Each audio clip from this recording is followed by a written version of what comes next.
Big boss ಮನೆಯಿಂದ ಹೊರಬಂದಿರೋ dog Satish ಅವರು ಸಾಕಷ್ಟು ಸಂದರ್ಶನಗಳನ್ನು ನೀಡ್ತಾ ಇದ್ದಾರೆ. ಈ ವೇಳೆ ಅವರು ತಮ್ಮನ್ನು ತಾವು ಹೊಗಳಿಕೊಳ್ಳೋಕೆ ಸಾಕಷ್ಟು ಸಮಯ ಉಪಯೋಗಿಸ್ತಾ ಇದ್ದಾರೆ.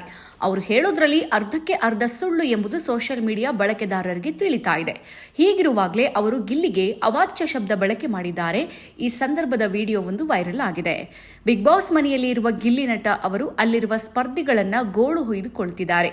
ಅವರ ಆಪ್ತ ವಲಯದಲ್ಲಿರುವ ಕಾವ್ಯ ಅವರೇ ಕೆಲವೊಮ್ಮೆ ತಾಳ್ಮೆ ಕಳೆದುಕೊಂಡ ಉದಾಹರಣೆ ಇದೆ. ಇದು ಒಂದು ಕಡೆಯಾದ್ರೆ ಅವರು ಎಲ್ಲರನ್ನ ನಗಿಸ್ತಾ ಮನರಂಜನೆ ನೀಡ್ತಾ ಇದ್ದಾರೆ ಅನ್ನೋದು ಮತ್ತೊಂದು ಕಡೆ.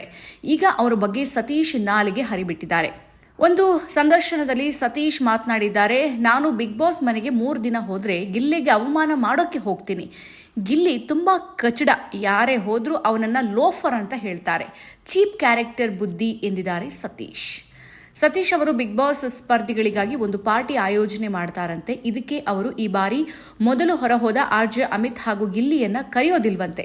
ಅವರಿಬ್ಬರನ್ನು ಕಂಡ್ರೂ ಇಷ್ಟ ಇಲ್ಲ ಅಂತ ಸತೀಶ್ ಹೇಳಿದ್ದಾರೆ. ಇದಕ್ಕೆ ಫ್ಯಾನ್ಸ್ ತಿರುಗೇಟ್ ಕೊಟ್ಟಿದ್ದಾರೆ. ಬಿಗ್ ಬಾಸ್ ಮನೆಯಲ್ಲಿ ಇದ್ದಾಗ ಏನ್ ಕಿತ್ಕೊಳ್ಳೋಕ್ಕಾಗಿಲ್ಲ, ಈಗ ಬಂದು ಎಲ್ಲರೂ ದೊಡ್ಡದಾಗಿ ಮಾತನಾಡ್ತಿದ್ದಾರೆ ಅಂತ ಕೆಲವರು ಸತೀಶ್ ಅವರನ್ನ ಟೀಕಿಸಿದ್ದಾರೆ.